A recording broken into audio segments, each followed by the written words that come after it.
Agrado a Dios, devocional 11 de mayo, Salmos capítulo 5, versículo 4 y 5, malo. Qué triste ver personas que les gusta el pecado, se enorgullecen del pecado y se jactan del pecado. No entienden que Dios odia el pecado y a los que hacen el pecado, porque Dios es santo y puro, y por su naturaleza santa no puede aceptar la maldad. Y encontramos que Dios está irado con el pecador todos los días, y el hombre no redimido es hijo de la ira, siendo enemigos de Dios. Por desconocimiento de la palabra de Dios se afirma que Dios ama al pecador, pero aborrece el pecado. Pero David nos enseña que Dios aborrece al pecador, pero ha provisto un camino de reconciliación por Cristo. No nos equivoquemos al decir que Dios se agrada en el que hace pecado. Es el hombre quien se agrada con el pecador. Por tanto, entendamos que Dios rechaza todo lo relacionado con el pecado, incluyendo al pecador, hasta que se incorpora una actitud de arrepentimiento y humildad. Y solo hasta ese momento recibe la misericordia de Dios. Antes no. Por eso entendamos que es tan grave dejar de obedecer, que es grave una pequeña mentira, que no es posible creer en Dios, en Cristo, confiar en ellos y al mismo tiempo estar haciendo nuestra voluntad. Meditemos sobre el amor de Dios, donde la santidad de Dios demanda castigo a los que hacen maldad, que aborrezca a los mentirosos, engañadores, a los que hacen iniquidad. Aprendamos sobre la santidad de Dios, solo así tendremos una verdadera visión de la justicia de Dios, de su carácter santo y la relación entre Dios y los hombres. Solo así entendemos la verdadera misericordia de Dios y lo que es andar en su voluntad. Esto hace que la mayoría de argumentos, justificaciones, excusas que tenemos en el caminar caigan por sí solos, llevándonos a fortalecer nuestra fe en Cristo, magnificando el nombre de Dios, haciendo que nuestra oración sea una oración diferente, argumentando reverencialmente, escrituralmente, valorando el perdón, el arrepentimiento, evaluando la dureza de corazón, la terquedad, el conformismo, para no ser los enemigos que enuncia David en el Salmo. La palabra de Dios nos enseña sobre la deidad del Padre, del Hijo y del Espíritu Santo, y del santo proceder de cada uno. También nos recalca lo que cada uno siente con respecto al pecador impenitente y del fin que el impenitente espera en su terquedad. Por eso nuestras palabras y nuestras acciones son importantes ante la Trinidad, donde Dios odia a los que hacen iniquidad. Cristo y el Espíritu Santo se oponen al pecado en todas sus formas. Debemos cada uno de nosotros ser más conscientes cada día de la santidad de la Trinidad con respecto a la pecaminosidad del hombre. Examinemos qué tan bien, qué tan bíblico estamos orando, qué tan cerca o tan lejos estamos de la Trinidad. Miremos qué tan sensibles somos al pecado.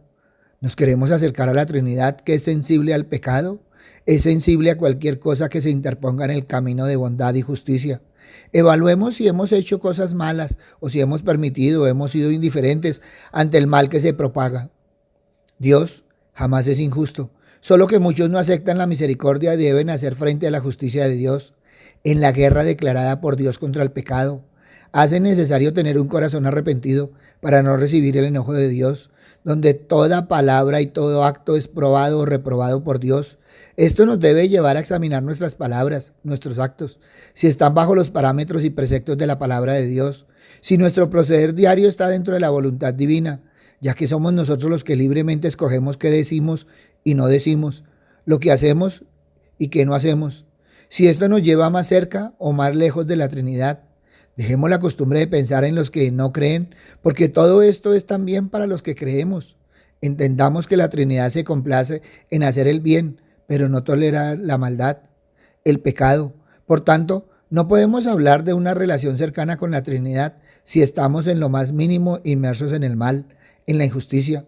Nuestra motivación en la vida diaria debe ser que la Trinidad siempre está al lado de la justicia y la bondad, siendo el lado donde nosotros en cada paso debemos estar y andar. Porque si ese es nuestro caminar, contaremos siempre con la dirección, guía, protección, enseñanza, apoyo, fuerza de la Trinidad, respondiendo al llamado de hacer el bien, de hablar bien. Esto nos llevará a crecer cada día más, a ser cada vez mejores, a caminar más en la voluntad y en la fuerza divina y menos en nuestras fuerzas y voluntad. Si tenemos más en cuenta las enseñanzas de la palabra de Dios, podremos ver con más claridad a los orgullosos, altivos, aquellos que piensan, manifiestan, se alejan porque están convencidos que no necesitan nada ni nadie, y mucho menos exhortación, corrección, aprendizaje.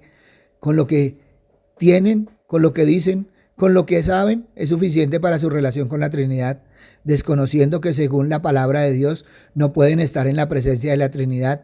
Como dice el Salmo, los pecadores no se levantarán en la congregación de los justos. Pero no solo es mirar las enseñanzas, sino examinarnos conforme a la palabra de Dios, a las exhortaciones que nos va dando a medida que la vamos entendiendo, porque Dios no puede soportar el pecado ni al pecador, aborreciéndolo. Y todos y cada uno somos probados, como dice el Salmo.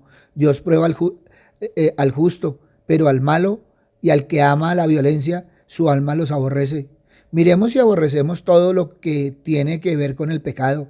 Esto hará que veamos si realmente estamos viviendo apartados del pecado o cerca del pecado. Porque lo que está en juego es la reputación del bien y del mal y la ubicación que tenemos con respecto a la Trinidad y al mundo, sabiendo que es una relación antagónica. Por tanto, ante la palabra de Dios y sus preceptos estamos con la Trinidad o en contra de la Trinidad. No hay punto medio. Se es o no se es. Se está o no se está. Sabiendo que la Trinidad no se complace en la maldad, ni dará morada en su presencia al malo, y el malo no se saldrá con la suya. Jamás la presencia de la Trinidad será compartida con los que viven en iniquidad. Por eso la Trinidad rechaza a todos y cada uno de los que le rechazan, y es necesario mirar si nos hemos enaltecido o nos hemos humillado, si somos fieles o infieles, si nuestro testimonio en palabras y acciones es de la palabra de Dios o de los preceptos del mundo. Es tiempo de un verdadero autoexamen de cómo estamos viviendo nuestras vidas, si nuestro diario vivir es acorde a la voluntad divina o si es a veces, de vez en cuando o de cuando en vez. Si renunciamos a lo corrupto y nos distanciamos de ello o si renunciamos al Espíritu Santo distanciándonos de la Trinidad. ¿Andamos en nuestra sabiduría y justicia o andamos en la sabiduría y voluntad divina? ¿Andamos a la luz de la palabra de Dios o a las tinieblas del mundo? Nuestras palabras y acciones bendicen o lastiman a otros. ¿Son honestas o deshonestas? Todo esto nos dará la realidad de nuestro proceder y dónde estamos parados. Nos dará si estamos en una lucha constante por reconocimiento, fama, éxito, como gratificación personal, o si realmente estamos caminando en la palabra de Dios, en la sabiduría y justicia divina. Nos hace ver que el alabar y adorar no es solo los domingos, sino que es una labor diaria, un caminar diario, donde nuestra oración debe contener el pedir a la Trinidad la sabiduría divina para mejorar cada día más y vivir más en comunión con la Trinidad, para que en cada paso hagamos más la voluntad divina que nuestra voluntad, dejando de lado el casi, a veces, para estar siempre del lado de la Trinidad, siendo hacedores de la palabra de Dios. Ante esto, evalúa hoy malo. Papito Dios, gracias, Señor, por la exhortación. Gracias, Señor, por la enseñanza. Gracias, Señor, porque cada día nos vemos, Señor, confrontados con tu palabra para nuestro caminar diario. Papito Dios, por eso hoy te pedimos, Señor Padre misericordioso, que nunca nos sueltes de tu mano bendita, de la mano de tu Hijo, que seamos siempre guiados y protegidos por el Espíritu Santo. Papito Dios, porque debemos andar más y más en la aplicación de la palabra, Padre misericordioso. No nos podemos quedar en solo conocimiento, Padre bondadoso, sino que debe ser, Padre bondadoso, la acción, Señor Padre misericordioso, siempre en nuestras vidas, viviendo acorde a tu voluntad y sabiduría, Padre misericordioso. Gracias, Padre bueno, porque cada vez vemos más y más, valorando más y más el llamado que tú nos hiciste. Pero también, Padre misericordioso, gracias, Señor, porque cada día vemos más y más que debemos aprender, Señor, de tu palabra para poder, Señor, aplicar más de ella, ser hacedores de la palabra. Papito Dios, no permitas que seamos solo oidores.